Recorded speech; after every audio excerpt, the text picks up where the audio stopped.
Hello and welcome to video number 7. Let's jump right in. So we're going to talk about title optimization.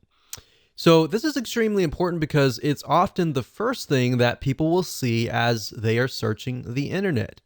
So if you imagine you go to google.com and you type in a keyword, whatever that is, and you're going to see the titles and then you're going to see the descriptions of each and every single website, or with YouTube, you're going to see the titles, the descriptions, and of course the image. So based on the media in general, they're all going to have titles. So having the right titles is important. So like I said, this is really extremely important because that's the first thing that they're going to see. And you're going to want to make sure that you're ranking on the keyword that is in the title. And then of course, when they get to the page, you want to make sure that the content fits the title. So you want to be congruent all the way. The more that you're congruent, they're going to get what they typed in. They're going to trust you, and then they're likely to take action if that is the case. So this needs to be set for all of your posts or your pages. And you really need to think clearly and carefully about this, because we have seen in a lot of cases where people just name it, whatever comes to their mind. And what ends up happening is you work so hard to create the content and you attract the wrong person and they come to your post or page and you wonder why nobody is taking action, right? So this is the exact same keyword. And to make it easier for you to be congruent, if you take the keyword that's in your URL structure, that's in your title, make sure that it's in your title somewhere, because that's what your viewers are searching for. Now, sometimes people will put the keyword straight up in the beginning and they'll put the keyword dash whatever. But what I recommend that you do is put the keyword in the title, but you want to make sure that it sounds right.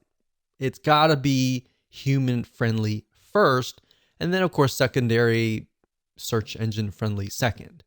Because at the end of the day, and the way Google is moving towards long-term wise is towards engagement, more social engagement, people engagement.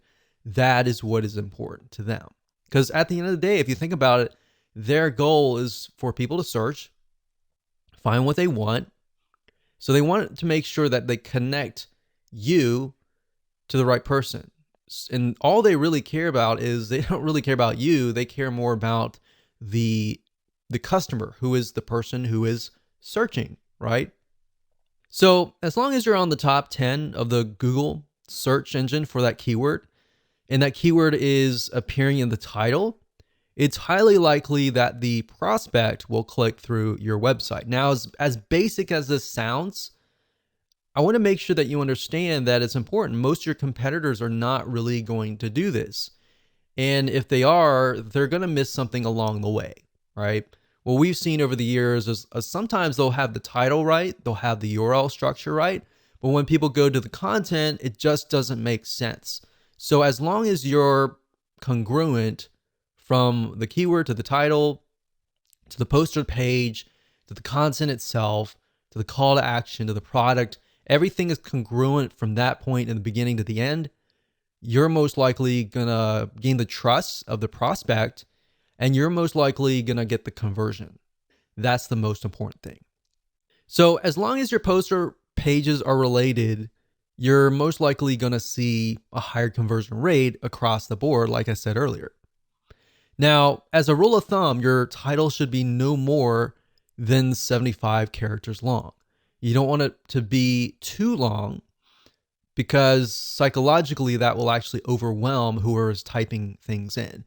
And most people are just scanning, they're not reading. They're looking for what they're looking for really quick.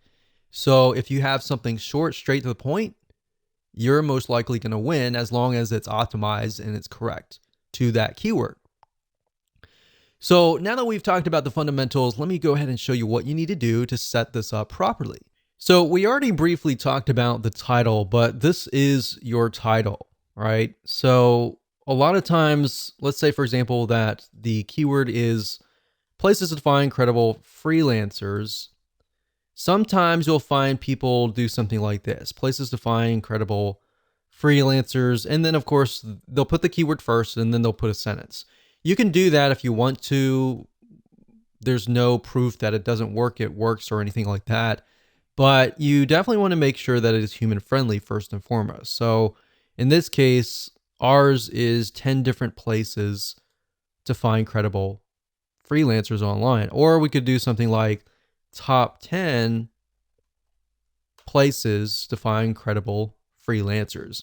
Now, whatever you do, if you change the title here, make sure that it's changed right here as well. So if we do that and we go back over here, we just copy that in, but we need to make sure that there are dashes in between the words. So what I'm doing right now is I'm simply adding dashes in between the words. So there we go. We click OK, and that's it.